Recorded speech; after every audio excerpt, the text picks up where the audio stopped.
إن تنصروا الله ينصركم ويثبت أقدامكم.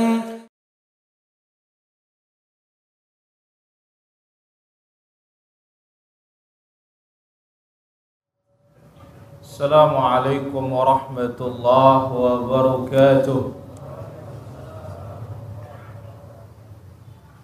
Innal hamdalillah nahmaduhu wa nasta'inuhu wa nastaghfiruh wa na'udzu billahi min shururi anfusina wa sayyiati a'malina.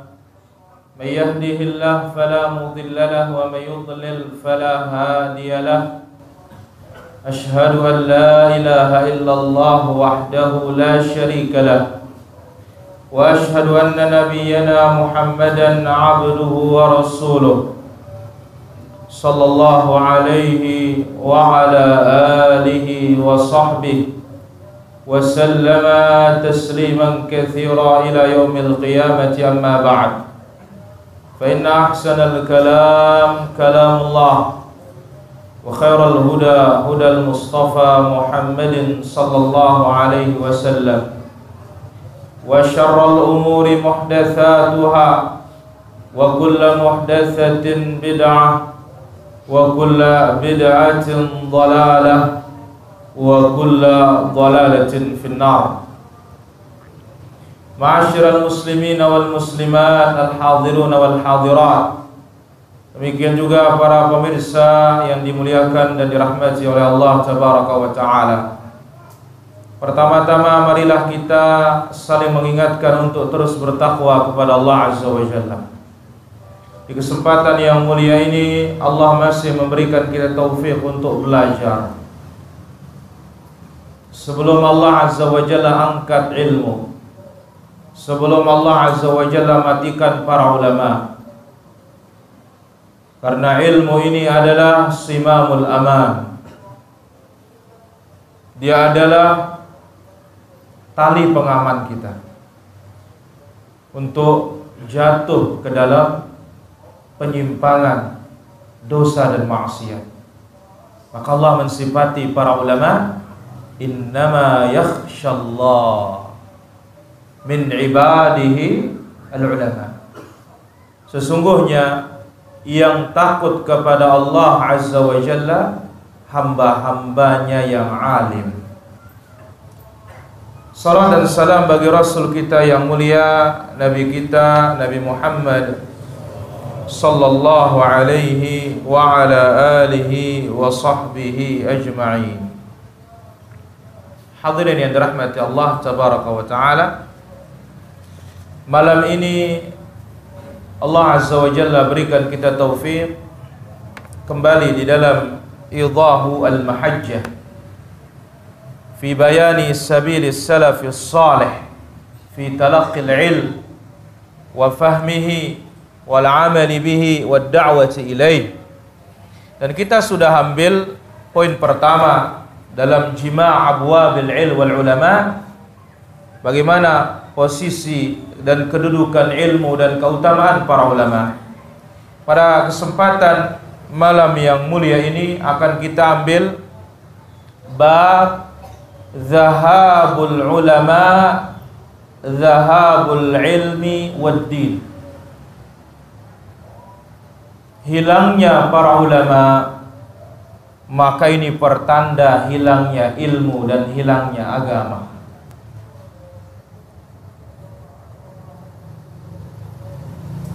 Ini bab memicu kita untuk semakin semangat belajar.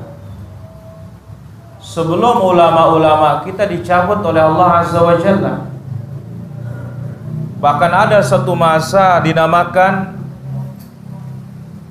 tahun matinya para fuqaha. Ya. Nah, tahun ini juga banyaknya para ulama yang mati.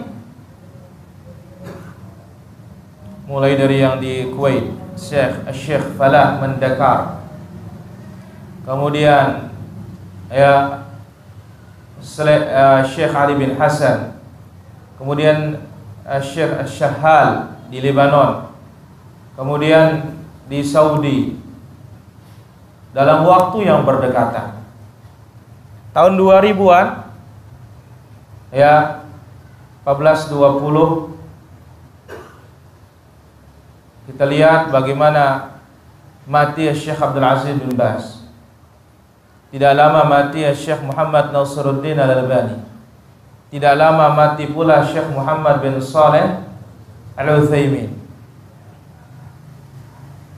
Nah, sebelum Allah Azza wa Jalla wafatkan ulama-ulama yang tersisa, ini kesempatan kita untuk belajar dengan membaca kitab-kitab mereka, merenunginya dan berusaha mengamalkannya. Hadirin rahmati Allah Azza wa Jalla. Ada qori kita? Ada qori hari malam ini? Ada? Ya Allah Abdurrahman, tafadhal. Yaqulu rahimahullahu ta'ala babu dhahabi atau babun dhahabul ulama dhahabul ilm wad din. Hilangnya ulama berarti ilmu juga hilang. Kalau ilmu agama hilang berarti agamanya juga hilang. Karena ingat, ilmu ini dibawa oleh ulama.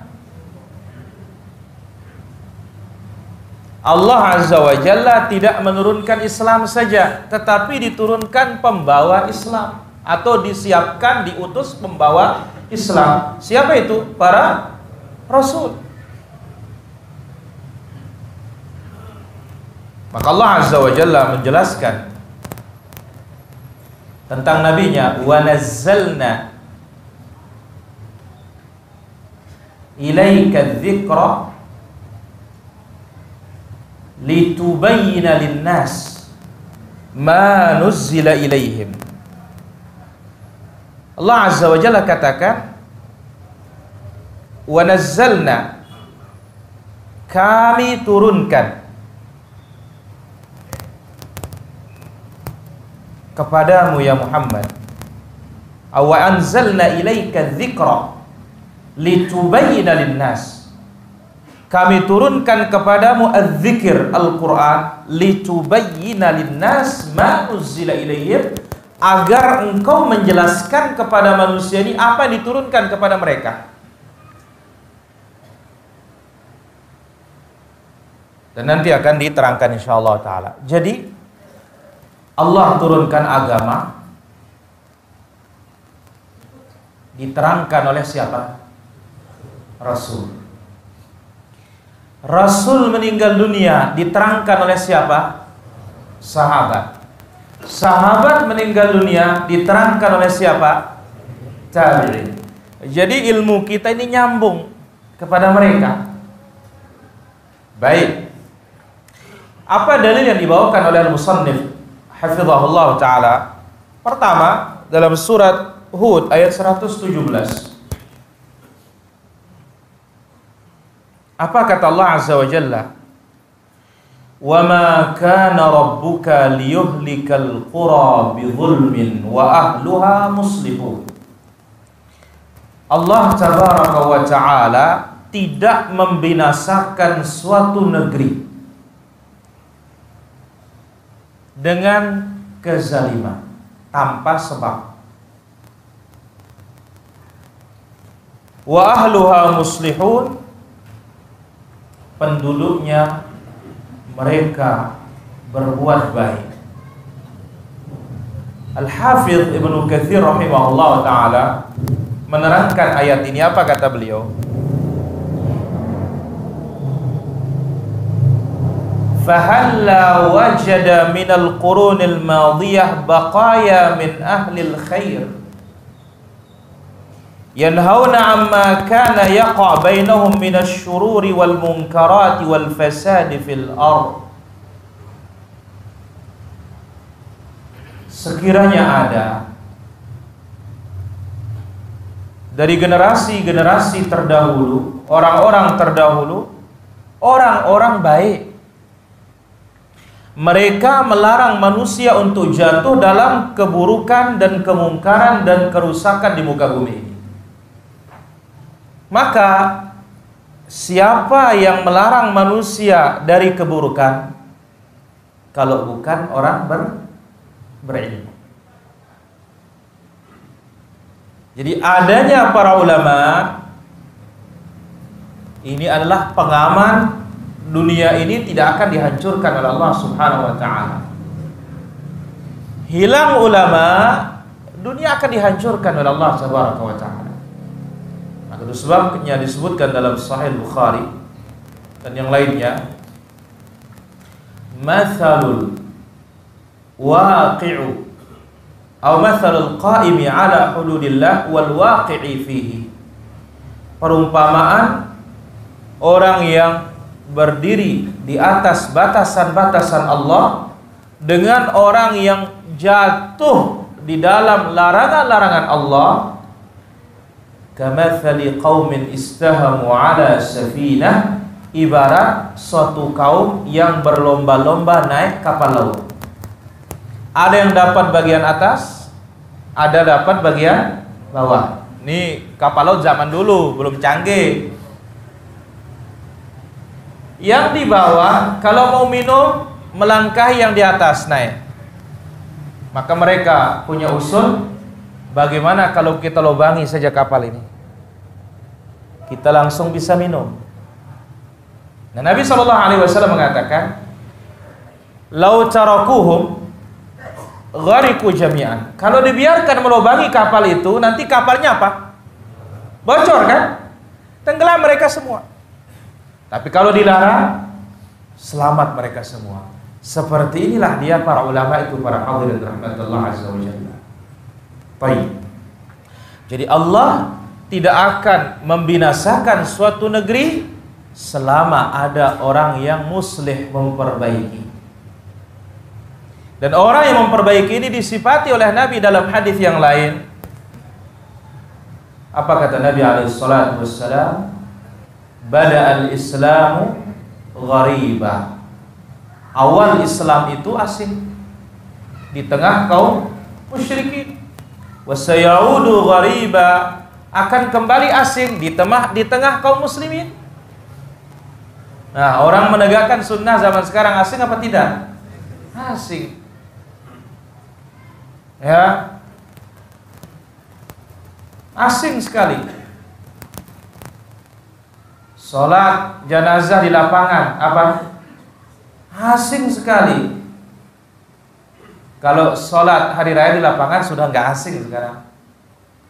Nah, bagaimana sekarang kita terus menegakkan sunnah ini? Karena dengan sebab itu keterasingan akan hilang. Tetapi ingat, ya, di saat kita menegakkannya ini, disinilah pahala yang besar karena memulai sunnah yang sudah terkubur. Ya, kita katakan sholat hari raya, sholat jenazah di lapangan sunnah terkubur. Karena rata-rata kita sholat di mana? Semua di masjid. Ya. Lalu apa kata Nabi SAW? Fatuba lil ghuraba.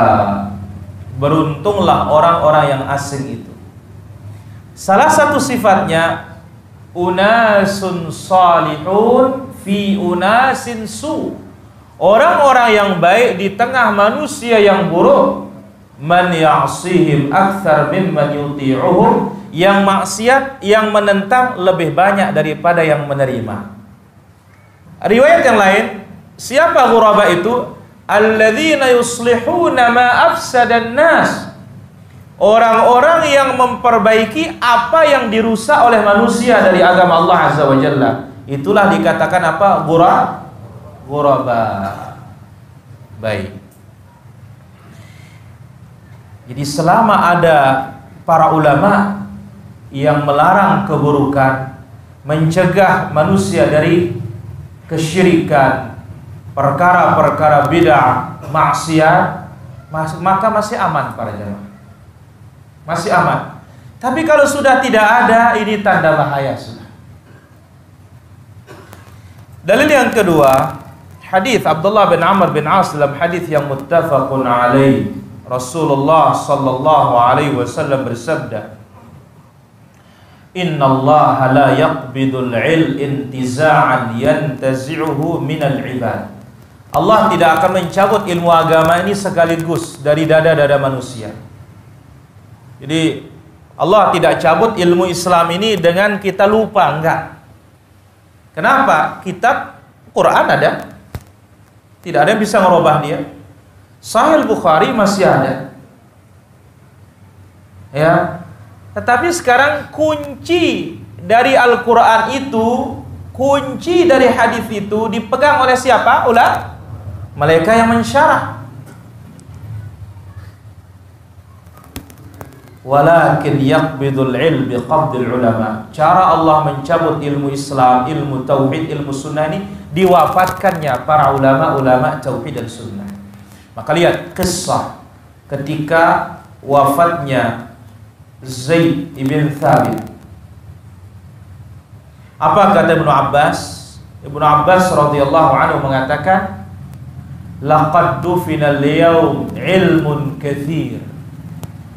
Hari ini telah dimakamkan ilmu yang banyak. Karena orang alim para jamaah, nggak mungkin semua ilmunya sudah dikeluarkan. Nggak mungkin. Ya. Ada yang hanya ceramah, tak punya tulisan. Ya masih mending ada yang rekam kan? Maka lihat Syekh Ibnu Utsaimin, faqihuz zaman, pengajiannya tulisan. Maka lihat, kebanyakan kitab beliau bukan nulis, tapi dari apa? Pengaji, muridnya yang nulis. Nah sekarang Allah Azza wa Jalla Maha Adil. Ada alim dibukakan oleh Allah pintar menulis atau punya karya tulis, demikian juga menyampaikan, mengajar murid-muridnya. Ada juga orang alim nggak punya karya tulis, dia hanya apa? Ceramah, bahas kita. Kalau muridnya tidak bukukan, ya habis. Sebagaimana disebut oleh Imam Malik tentang Al-Layth bin Sa'ad Al-Masri. Al-Layth bin Sa'ad Al-Masri, ya, disebut oleh para ulama, Al-Layth bin Sa'ad ini lebih alim dari Imam Malik. Tetapi muridnya yang tidak menulis ucapan gurunya. Nah, sekarang kita kenal mazhab dalam Islam, mazhab fikih yang terkenal berapa? 4. Abu Hanifah, wa Malik, wa Syafi'i, wa Ahmad. Kenapa bisa terkenal yang 4 ini? Di samping keikhlasan mereka, mereka punya murid yang kreatif menulis pandangan-pandangan, syarah-syarah guru mereka dari syarah Al-Quran maupun syarah hadits Nabi Sallallahu Alaihi Wasallam. Tersebarlah dia. Kalau kita berbicara imam-imam besar dalam Islam terlalu banyak. Tapi itu masalahnya, di samping taufik dari Allah Azza wa Jalla, apa? Murid-muridnya tidak membukukan, tidak mencatat apa yang ditulis oleh atau apa yang disampaikan oleh gurunya. Nah, maka di sini terbukti hadis Nabi Sallallahu Alaihi Wasallam, cara Allah mencabut ilmu itu bukan membuat kita lupa, tetapi dibuat apa? Ulama itu meninggal. Begitu dikebumikan, ya sudah, ikut ilmunya mati. Sebagaimana kata Ibnu Abbas radhiyallahu anhu tentang Zaid ibn Thabit, hari ini ilmu telah terkubur banyak bersama dia. Hatta idza lam yubqi 'aliman. Sehingga kalau Allah tidak sisakan orang alim, tapi ingat ini, alim bil kitab, alim bis sunnah, maksudnya yang paham Quran, yang paham sunnah di atas manhaj salaf. Ini dimaksud dengan hadis ini, karena Allah nggak ridho dengan alim bid'ah. Ya, ittakhadhan nas ru'usan juhala. Manusia akan mengangkat pemimpin-pemimpin yang jahil. Ya, seperti ya tradisi kadang-kadang di masyarakat, kalau bapaknya tuan guru, anaknya tuan guru, padahal girang inam. Tapi karena apa? keturunan. Maka lihat salah satu hikmah kenapa Nabi tidak punya anak laki-laki pada jamaah yang besar. Inilah hikmahnya. Ya. Maka Allah mengatakan makana Muhammadun aba ahadin min rijalikum. Nabi Muhammad itu bukan bapak seorang laki-laki di antara kalian. Maka enggak ada anak yang besar. Ibrahim beberapa bulan meninggal. Yang besar-besar yang perempuan semua. Sebab kalau Nabi punya anak laki-laki, dia meninggal, siapa diangkat nanti? Anaknya. Dan itu memang tabiat ternyata para jamaah. Bukan saja pada kita orang Arab pun seperti itu. Tapi orang-orang berilmu sadar, faham. Maka lihat Imam Malik ketika melihat anaknya main burung dara, alhamdulillah, untung ilmu ini bukan warisan katanya. Kalau warisan, nggak ada bagiannya anak orang lain. Tapi ilmu bitta'allum, dengan belajar. Lihat, banyak para ulama menulis kitab untuk anaknya, ternyata orang yang sukses. Banyak. Di antaranya Imam Nawawi nulis, bukan Imam Nawawi, Al-Hafidh Ibn Rushd. Ya, Ibn Rushd punya kitab Bidayatul Mujtahid. Itu dia nulis untuk anaknya. Tapi ternyata orang yang banyak yang sukses. Wahakadha. Jadi, cara Allah Azza wa Jalla mencabut ilmu dengan diwafatkan para ulama. Kalau sudah tidak ada orang alim tentang agama, yang diangkat siapa? Orang jahil. Akhirnya apa? Fasu'ilu fa'aftau bighairi ilmin fadallu wa adallu. Ketika mereka ditanya, mereka akan berfatwa tanpa ilmu, akibatnya sesat dan menyesatkan. Kenapa? Gengsi sudah jadi depan, tidak bisa menjawab. Maka itu sebabnya Nabi sallallahu alaihi wasallam, Umar radhiyallahu anhu mengatakan, tafaqqahu qabla an tusawwadu. Umar mengatakan, belajarlah sebelum engkau diangkat menjadi depan pemimpin. Al-Imam Al-Bukhari menimpali, wa ba'da an tusawwadu. Belajar itu enggak boleh berhenti. Belum jadi pemimpin, setelah jadi pemimpin tetap belajar. Tidak boleh untuk kita berhenti belajar.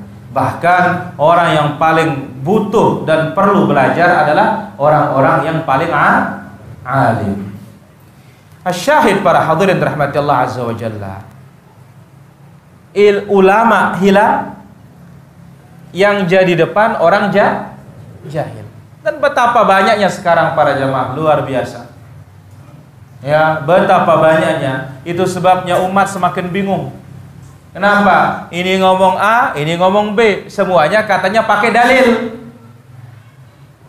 Maka itu sebabnya dikatakan ya oleh Al-Imam Ibnu Aqil rahimahullahu taala, beliau berkata, "Lau sakatal jahilu lantahal khilaf." Andai kata orang jahil diam, niscaya tidak akan ada perselisihan pendapat. Tapi karena ada yang jahil ngomong, akhirnya apa? Runyam masalah. Oleh karena itu, ketika kita tidak punya ilmu, man kana yu'minu billah wal yaumil akhir falyaqul khairan aw liyasmut. Katakan yang baik atau apa? Diam. Baik, dalil yang berikutnya. An Abi Darda radhiyallahu anhu qala kunna ma'a Rasulillah sallallahu alaihi wasallam. Dari sahabat Abu Darda radhiyallahu anhu wa ardhahu. Siapa namanya? Uwaimir Al-Ajlani. Ramli, Pacuan. Uwaimir. Baik. Tapi terkenalnya apa? Abu Darda. Beliau mengatakan, kami bersama Rasulullah sallallahu alaihi wasallam, tiba-tiba mata Nabi menoleh ke langit. Kalau masjid Nabi gampang lihat langit, soalnya apa? Nggak pakai atap yang tengah, yang depan sama belakang pakai atap, dan atapnya pakai apa? Pelapa kurma, daun kurma itu. Lihat langit. Lalu Nabi SAW mengatakan, hadza awan yukhtalasul ilm minan nas. Inilah dia saat ilmu itu akan dicabut oleh Allah dari manusia-manusia ini. Hatta la yaqdiru minhu ala syai', sampai kita tidak dapatkan apapun. Maka benar para jamaah, nanti di akhir zaman sebagaimana di dalam hadits Nabi SAW, min asyratis sa'ah an yaqillal ilm wa yadhharul jahl. Di antara tanda kiamat, ilmu sunnah ini berkurang dan nampak kejahilan akan agama. Jahil tentang agama, urusan dunia profesor, doktor, tapi urusan agama gak paham, nol besar. Sholat baik dia kena, sholat tidak benar, wudu tidak benar. Ini menunjukkan apa? Jahil. Min asyratis sa'ah, tanda kiamat. Faqala Ziyad ibn Labid al-Ansari, Ziyad berkata, kaifa yukhtalasul ilm minna wa qad qara'na al-Qur'an ya Rasulullah. Bagaimana mungkin ilmu ini dicabut oleh Allah sementara kita sudah hafal Quran? Berarti apa? Hafal Quran gak ada jaminan. Orang hafal hadis pun tidak ada jaminan. Karena Nabi SAW mengatakan, wa rubba hamili fiqhin ila man huwa afqah minhu. Bisa saja orang yang mendengar lebih faham daripada yang menyampaikan. Maka prinsip ya dalam mengajar para jamaah, ya mungkin ada yang jadi guru dan akan jadi guru, sebelum menyampaikan kita dulu nyampaikan faham. Jadi jangan kita ini sebagai guru hanya menyampaikan materi, nggak akan sukses jadi pendidik yang seperti itu. Kita sendiri faham apa yang kita sampaikan. Maka sebabnya Nabi SAW, farubba hamil fiqhin ila man huwa afqah minhu. Bisa saja orang yang mendengar lebih faham daripada siapa? Yang menyampaikan. Rubba, terkadang. Baik. Ya Rasulullah, bagaimana mungkin akan diangkat ilmu ini sementara kita sudah hafal Quran? Fa wallahi lanuqri'annahu aw lanaqra'annahu wa lanuqri'annahu nisa'ana wa abna'ana. Demi Allah, kita akan hafalkan Quran ini. Kita akan hafalkan kepada anak-anak kita dan istri, anak-anak kami, istri-istri kami, anak-anak kami. Faqala, Nabi SAW mengatakan, thaqilat ka ummuka ya Ziyad. Amat besar penyesalanmu ketika engkau kehilangan ibumu wahai Ziyad. Ini kalimat anjuran. In kuntu la'udduka min fuqaha'i ahlil Madinah. Sungguh aku mengira engkau adalah ulamanya Madinah. Hadhihi Taurat wal Injil indal Yahudi wan Nasara famadza tughni anhu. Lihat, orang Yahudi baca Taurat, orang Injil orang Nasrani baca Injil. Berguna? Enggak berguna. Buktinya apa? Yahudi maghdub, Nasrani dhalin. Dan kenyataannya betul para jamaah. Banyak kita yang hafal Quran, banyak kita yang merdu baca Quran, tetapi tidak paham juga apa isi Al-Quran itu. Nggak paham kalau Quran melarang kita berbuat syirik, justru Quran kita pakai syirik. Jadi apa? Jadi senggeger. Nabi jadi azimat, Quran jadi azimat. Quran jadi apa? Quran jadi pelet. La ilaha illallah. Ini bukti nyata kita ini tidak paham Al-Quran. Maka dengan demikian para hadirin, menghafal modal, tetapi hafal belum tentu itu menjadikan orang paham. Maka itu sebabnya Nabi mendoakan Ibnu Abbas, Allahumma faqihhu fid-din wa 'allimhu ta'wil. Ya Allah, fahamkan. Ingat, ilmu di bawah, faham itu di atasnya. Ya Allah, fahamkan Ibnu Abbas tentang agama, wa'allimhu ta'wil, ajarkan dia tafsir. Itu sebabnya Nabi SAW juga mengatakan, man yuridillahu bihi khairan yufaqihhu fiddin. Siapa yang dikehendaki baik oleh Allah Azza wa Jalla, Allah fahamkan dia agama. Fahamkan dia agama. Baik. Wa qala Ibnu Abbas radhiyallahu anhu mengatakan, hal tadruna ma dhahabul ilm? Tahukah kalian apa tanda hilangnya ilmu, atau apa ini maksud dengan hilangnya ilmu? Huwa dhahabul ulama minal ard, wafatnya orang-orang alim. Ingat, alim di sini alim bil kitab was sunnah, alim Quran, alim sunnah. Ini maksudnya. Lihat, Al-Bukhari telah pergi, ya, imam yang 4 telah pergi, Muslim telah pergi, A'immatul Hadits, Ibn Baz telah pergi, kemudian Al-Albani pergi, Ibnu Utsaimin pergi, muridnya sekarang mulai pergi. La ilaha illallah. Sementara kita lihat mereka yang punya athar, pengaruh, dampak terhadap keilmuan mereka begitu terang di negeri kaum muslimin. Baik. Kemudian Abu Darda radhiyallahu anhu juga mengatakan, mali ara ulama'akum yadhhabun wa juhalakum la yata'allamun. Ada apa dengan kalian wahai kaum muslimin? Kata Abu Darda, ulama-ulama kalian sudah meninggal dunia, tapi yang jahil tidak pernah mau belajar. Fata'allamu qabla an yurfa'al ilm. Segeralah belajar sebelum Allah mengangkat ilmu. Ingat, cara Allah mengangkat dengan apa? Ulamanya. Yang mensyarah ilmu itu yang mati. Sahih Bukhari tetap ada. Mungkin jarang kita yang baca, tapi ini loh Quran yang kita baca tiap malam ini tidak paham-paham kita kan. Maka betapa pentingnya ada ulama yang mensyarahkan kepada kita. Mereka yang pegang kuncinya ilmu itu. Fata'allamu, belajar sebelum Allah angkat ilmu. Fa inna raf'al ilm dhahabul ulama.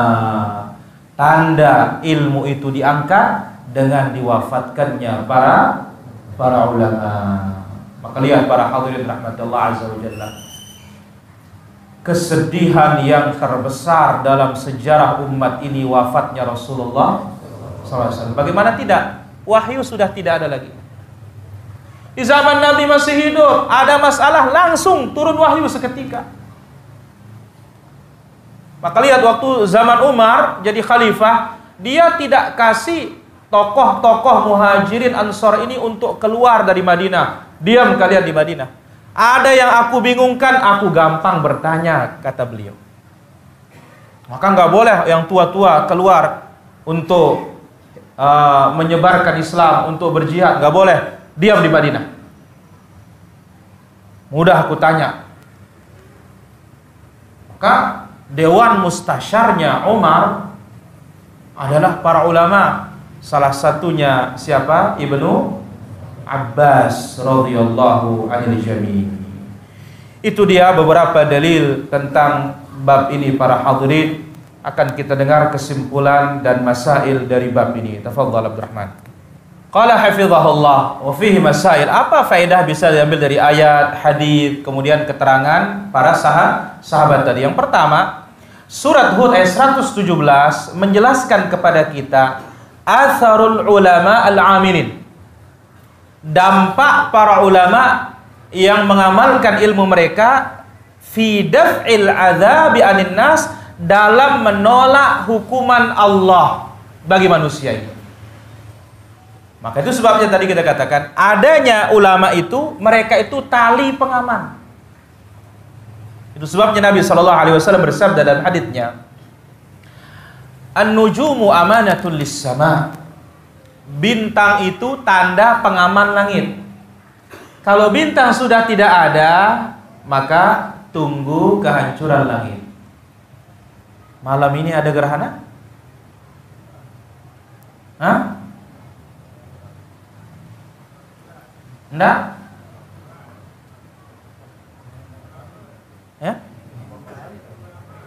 Matahari apa bulan? Nah, coba antum cek beritanya. Ini sering sekali gerhana dimulai timpang sudah ini para jemaah. Ya. Jadi kita katakan Nabi menyebutkan bintang itu tanda keamanan bagi langit. Kalau bintang nggak ada, tunggu hancurnya langit. Wa ana amanatul li ummati wa li ashabi. Aku sebagai pengaman bagi sahabatku. Begitu aku mati, datanglah apa yang akan dijanjikan oleh Allah bagi sahabatku. Lihat mulai terjadi fitnah. Wa ashabi amanatul li ummati. Sahabatku pengaman bagi umatku. Begitu hilang sahabatku, datanglah apa yang Allah janjikan bagi umatku. Faedah yang kedua. Wa fiha anna faqdal ulama sababul lil halak. Di dalam ayat itu juga menunjukkan bahwasanya hilangnya ulama itu sebab kecelakaan. Ya, sebab celaka. Wa ma kana rabbuka liyuhlikal qura bidzulmin wa ahluha muslihun. Allah tidak membinasakan suatu negeri, penduduk-penduduknya mereka islah, memperbaiki. Yang memperbaiki tentunya siapa? Orang-orang alim. Karena orang jahil dia akan lebih banyak merusak daripada memperbaiki. Yang ketiga, qabdul ilm, dicabutnya ilmu agama ini dengan cara apa? Dimatikannya para ulama, bukan hilangnya kitab. Buktinya Al-Quran masih, bahkan Quran dijamin oleh Allah tidak akan bisa dirubah. Tapi apakah iya orang mengambil petunjuk dari Al-Quran? Jawabannya tidak. Kebanyakan tidak. Karena tidak faham apa isi Al-Quran. Kita tahu sepertiga isinya apa?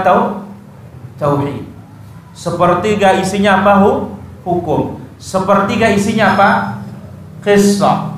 Berbicara tentang tauhid, apakah sudah kebanyakan kaum muslimin memahami tauhid Al-Quran? Jawabannya tidak. Justru kebanyakan kaum muslimin memahami tauhid ilmu kalam, wujud, qidam, baka, sampai dinyanyikan itu. Tapi paham artinya? Tidak paham. Wahakata. Yang keempat, mautul ulama, wafatnya para ulama, tanda terjadinya kebinasaan bagi umat ini. La ilaha illallah. Kemudian yang kelima, wujudul ilm fil kutub, keberadaan ilmu di dalam kitab-kitab bukan berarti ilmu itu ada. Sebab apa? Kuncinya dijadikan oleh Allah pada siapa? Sekarang kita datang ke suatu rumah, tapi rumahnya terkunci, bisa masuk? Tidak bisa. Maka penting para jamaah, sebagaimana kata Imam Syafi'i, engkau tidak akan dapat ilmu kecuali dengan 6 perkara. Salah satunya apa? Irsyadu muallimin, bimbingan ulama. Kemudian berikutnya, wujudul ilm, wujudu ahlihi. Tanda ilmu itu ada kalau ada ahli ilmu. Ahli ilmu siapa? Para ulama. Dan Masya Allah para hadirin, di zaman sekarang Allah mudahkan kita untuk belajar kepada para ulama. Kalau kita tidak mampu belajar kepada mereka, Allah mudahkan kita belajar kepada murid-muridnya para ulama. Yang berbahaya ini otodidak, nggak punya guru. Ya, tapi ingat, guru itu adalah sarana. Bukan dia yang menentukan segala-galanya juga. Karena banyak yang belajar kepada orang alim di atas sunnah, tapi muridnya sendiri menyimpang. Ya. Faedah berikutnya, bayanu atharit tatalmudhi 'ala al-kutubi faqad duna al-akhdhi 'anil ulama.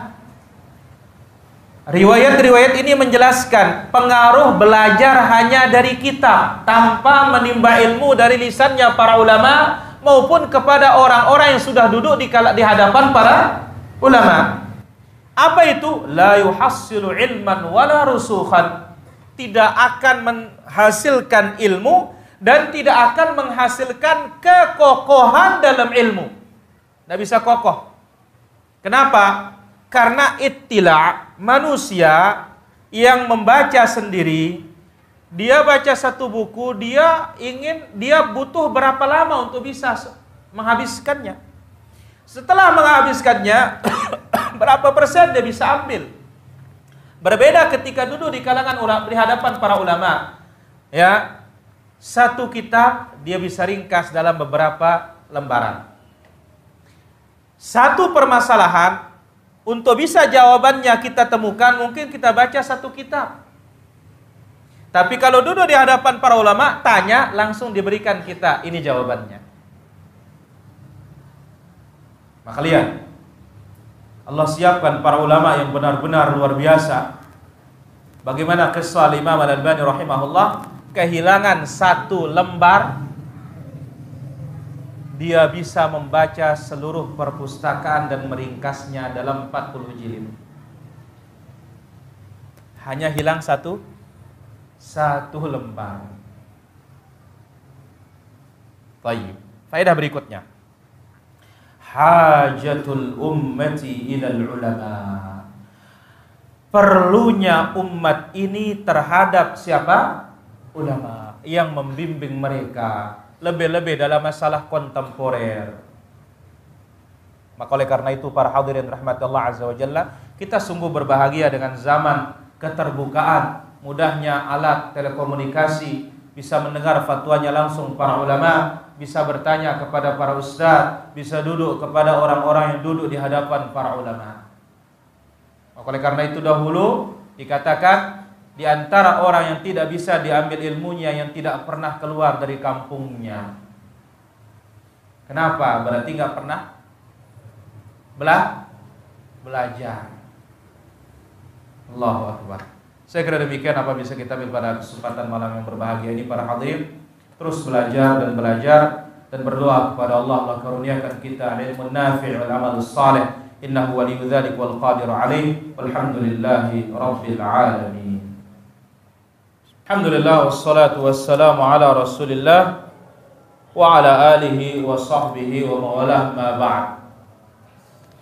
Ada beberapa pertanyaan di sini. Pertama, apakah sama musyrikin dengan orang kafir? Kita katakan ya, kullu musyrik kafir. Setiap orang yang musyrik itu kafir, tapi tidak semua orang kafir itu musyrik. Ya, Allah taala ala wa alam. Bagaimana hukum menghadiri pemakaman tidak sesuai dengan sunnah? Boleh. Kenapa? Karena yang punya hak itu yang mati, bukan yang hidup. Ya, yang punya hak itu yang mati. Dia tidak akan gagal haknya orang mati gara-gara kesalahan orang hidup. Nah, tentu kita ya yang faham sunnah silahkan laksanakan sesuai dengan sunnah. Setelah itu pulang. Jangan dia mengerjakan bid'ah. Allah taala ala wa alam. Dan ini termasuk fikihnya Imam Ahmad. Ya, kalau ya orang mati, orang hidup berbuat kesalahan, tidak akan gugur haknya orang mati gara-gara kesalahan orang hidup. Berbeda halnya kalau undangan pernikahan yang punya acara yang membuat hal yang haram, kita tidak usah datang. Kenapa? Karena dia yang hidup menggagalkan haknya sendiri. Wallahu ta'ala ala wa alam. Ustaz, salafi hanya memahami hadis secara tekstual saja. Apa maksudnya ini? Pertama, ini syubhat, tidak usah didengar. Ya, maka para ulama kita diantaranya Imam Al-Hasan Al-Basri mengatakan, wala tasma'u kalamahu. Jangan dengar ucapan ahli bidah itu, jangan. Kenapa? Karena dia akan menjadikan kita ragu kebenaran yang sudah kita dengar. Dengar ucapan Imam Syafi'i rahimahullah ta'ala. Imam Syafi'i mengatakan al-aslu al-Quran was sunnah. Dalil itu apa? Quran dan sunnah. Ya. Wa idza tasala al-haditsu an Rasulillah sallallahu alaihi wasallam. Apabila hadisnya nyambung ke Rasul, wa sahha al-isnadu bihi, sahih sanadnya, fahuwa sunnah, itulah sunnah. Wal haditsu ala zahirihi. Hadis itu sesuai dengan yang nampak. Tekstual. Ya. Wa idza ihtamala al-ma'ani fama ashbaha minha zahirul hadits aulaha bihi. Kalau multi tafsir, maka mana yang lebih dekat kepada zahirnya? Ya. Wa idza takafa'atil ahadits fa asahhuhal isnad awwalan. Kalau beberapa riwayat, maka yang paling sanad sahihnya itu yang kita ambil. Kemudian juga Imam Syafi'i rahimahullah taala mengatakan dalam ucapan yang lain, wal Qur'anu ala zahirihi. Quran itu sesuai dengan zahirnya. Ya, hatta ta'ti dalalatun minhu, sampai datang bukti dari Al-Quran atau sunnah atau ijma' bi annahu ala batin, kontekstual atau tersurat dan tersirat. Harus ada dalil menunjukkan ini luar dari zahirnya, tidak sesuai dengan zahirnya. Kemudian juga beliau mengatakan wa annahu ala zahirihi. Hadis itu sesuai dengan zahirnya. Wala yuhalu ila batin, tidak boleh dibawa kepada batin. Wala khas, tidak boleh kepada khas, khusus, illa bi khabarin, kecuali ada berita dari Nabi sallallahu alaihi wasallam. Nah, ini ucapan Imam Syafi'i. Dan memang Imam Syafi'i salafi. Ya. Hadza wallahu taala ala wa alam. Bolehkah kita berdoa di awal mulai ta'lim, semisal minta berdoa agar diberikan ilmu bermanfaat? Kenapa tidak? Tidak ada masalah. Tapi doa barang-barang yang enggak ada. Berdoa, jangan tidak berdoa. Ya. Maka lihat, dahulu para salaf sebelum dia berangkat nuntut ilmu, dia berdoa dulu. Allahumma sur aiba syaikhi anni. Ya Allah, tutup aib guruku. Wala tudhib barakata ilmihi minni. Jangan hilangkan keberkahan ilmunya. Mereka berdoa, tapi bukan dengan doa berjamaah. Allah taala ala wa ala. Bagaimana hukum berteman dengan beda agama? Enggak boleh. Rasulullah sallallahu alaihi wasallam bersabda, la tusahib illa mu'mina. Jangan berkawan dekat kecuali dengan orang yang beriman. Al-mar'u ala dini khalilih. Sebab apa? Seorang itu beragama sesuai dengan agama kawannya. Falyanzur ahadukum man yukhalil. Lihat siapa kawan kita. Adapun kalau kita relasi hubungan bisnis ke dunia, tidak ada masalah, hukumnya boleh. Tetapi ingat seperlunya. Allah taala ala wa ala. Apakah termasuk sesat kalau kita belajar dari lab begini? Ya enggak sesat yang seperti ini. Tergantung siapa ustadznya. Kalau yang sesat ya sesat. Ya. Ini lab ini ketimbang enggak bisa datang, ya minimal pakai apalah? Live. Allah taala ala wa alam. Apakah ada imam besar Islam saat ini? Enggak ada. Itu imam kelompok. Tidak ada imam besar. Imam masjid baru banyak. Ya, wallahu taala ala wa alam. Kemudian bagaimana salat burdah? Salat burdah ini di dalamnya ada kesyirikan. Makanya salawat mubtada', salawat yang dibuat-buat. Cukup salawat Ibrahimiyah. Itu baca di dalam sifat salatun Nabi. Ya. Kemudian di dalam buku yang sudah kita tulis di sana disebutkan siyaghus salawat. Tab salawat, variasi sunnah dalam ibadah. Di sana kita sebutkan ada sekian banyak salawat yang datang dari Rasulullah sallallahu alaihi wasallam. Wallahu taala ala wa alam. Kemudian pertanyaan berikutnya, saya sering menyimak TV sunnah, apakah sama hukumnya menuntut ilmu? Itulah dia menuntut ilmu. Tapi nyimak dari jauh ini perlu perhatian. Kenapa sekedar nyimak buka telang terus? Ya, wallahu taala ala wa alam. Apakah boleh kita menggibahi ustadz pelaku bidah? Pertama, gibah itu yang boleh kalau ada manfaatnya. Kalau antum gibahi ya pelaku bidah urusan pribadinya, haram. Ya, karena yang diperkenankan itu litahdzir, untuk memberikan orang peringatan. Dan yang berbicara tentang ahli bid'ah dan pelaku bid'ah ini ada maslahatnya itu. Bukan memang menyebut pribadinya, orang pribadi orang nggak boleh. Ya, fulan ini dia penyuruh bid'ah, ini bid'ah yang disampaikan, ini dia kesesatan yang dia sebarkan kepada umat. Itu ada maslahat baru boleh. Ya, maka oleh karena itu yang mentahdzir ini harus punya ilmu. Karena kalau tidak punya ilmu terjadilah seperti apa yang terjadi dari ghulatut tajrih, yang gulu dalam mencajrih. Ya, Allah taala wa alam. Bolehkah menanyakan menuntut waris saat orang tua masih hidup? Ya belum boleh. Karena syarat warisan itu adalah kalau yang akan memberikan itu meninggal, kita yang menerima hidup. Itu nama warisan. Ya, Allah taala wa alam.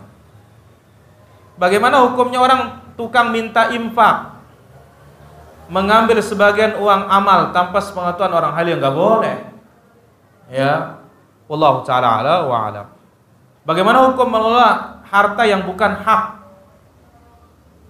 Laisa li'irqin zalimin haq, kata Nabi sallallahu alaihi wasallam. Misalkan ada tanah orang, kita bercocok tanam di sana, kita bukan yang punya, maka apa? Enggak ada haknya untuk tumbuh di tanah tersebut. Allah taala wa alam. Baik, kemudian pertanyaan berikutnya di sini.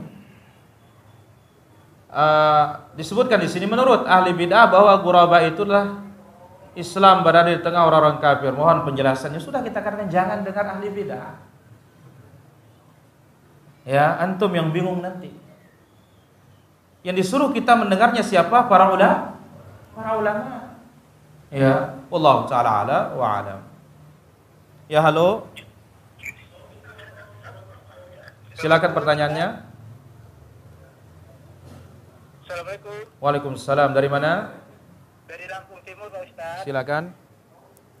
Mau tanya, di masjid saya itu imamnya bos banget, Ustaz. Al-Fatihahnya saya selalu ketinggalan, nggak bisa Al-Fatihah. Itu gimana, Pak Ustaz? Boleh saya salat di rumah ya? Baik, ditunggu jawabannya. Pertama kita katakan kalau imamnya gesit, ya, asal tumakninahnya aman, tidak ada masalah.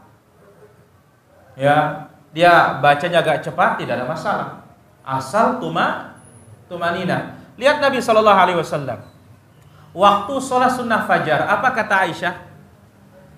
Sampai-sampai aku mengira Nabi tidak baca padahal baca Fatihah, baca Al-Kafirun. Baca Al-Fatihah, baca Qul huwallahu ahad. Dan tidak pernah aku melihat orang yang paling ringan sholatnya, paling sempurna selain siapa? Rasulullah sallallahu alaihi wasallam. Allah taala wa alam. Ya, halo. Halo, assalamualaikum. Waalaikumsalam warahmatullahi. Silakan pertanyaannya. Baik, itu saja. Kita katakan bahwasanya laki perempuan bersentuhan suami istri, al-rajih, pendapat yang paling kuat tidak membatalkan wudu. Sebagaimana Rasulullah SAW ketika dia sedang sholat dicari oleh ibunda Aisyah. Mendaratlah tangan ibunda Aisyah di mana? Di telapak kaki Nabi sedang begini rapat. Nabi nggak kaget, astaga batal. Enggak. Hukum untuk istri, hukum juga untuk wanita lain. Karena tidak ada dalil menghususkan itu siapa? Untuk istri Nabi sallallahu alaihi wasallam. Ya, Allah taala ala wa alam. Ya, halo. Halo. Ya, halo. Dari mana? Ini Dari mana? dari Rantau Prapat. Silakan pertanyaannya. Pertanyaannya, apakah ada dalilnya dalam Al-Quran 9 orang-orang Yahudi dan Nasrani itu halal dimakan? Baik, ditunggu jawabannya. Dalilnya jelas sebagaimana disebut oleh Allah Subhanahu wa taala di dalam Al-Qur'an. Apa kata Allah Azza wa Jalla suratul Maidah ayat yang ke-6, ayat yang ke-6 pada Ayat yang ke-6, wa ta'amuhum hillul lakum. Al-yawma uhilla lakumut thayyibat wa ta'amul ladzina utul kitaba hillul lakum wa ta'amukum hillul lahum. Pada hari ini kata Allah Azza wa Jalla, aku halalkan bagi kalian yang baik-baik makanan ahlul kitab. Ini maksud makanan di sini apa? Sembelihan. Kenapa? Karena mereka tidak membolehkan sembelihan untuk selain nama Allah. Dan ingat, ketika ayat ini turun, bukankah Yahudi Nasrani sudah berubah kitab mereka? Sudah berubah. Ya, maka hukum asalnya sembelihan mereka halal, Yahudi dan Nasrani. Nah, sekarang tapi saya lihat dia nyembelih. Ya. Dia tidak baca apa-apa. Ya. Kita katakan bahwasanya hukum asal sembelihan dia halal kata Allah Subhanahu wa taala, kita katakan halal. Ya, beda dengan orang-orang musyrikin. Orang musyrikin hatta baca bismillah enggak bisa karena akidahnya. Ya, wallahu taala ala wa alam. Kita ambil satu lagi. Ya, halo. Baik. Demikian para hadirin rahmatullah azza wa jalla.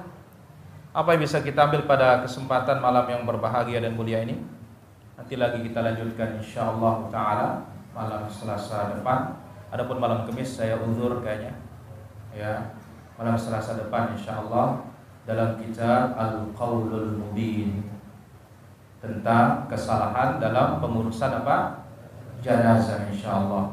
Subhanallah wa bihamdik asyhadu an la ilaha illa anta astaghfiruka wa atubu ilaik. Assalamualaikum warahmatullahi wabarakatuh.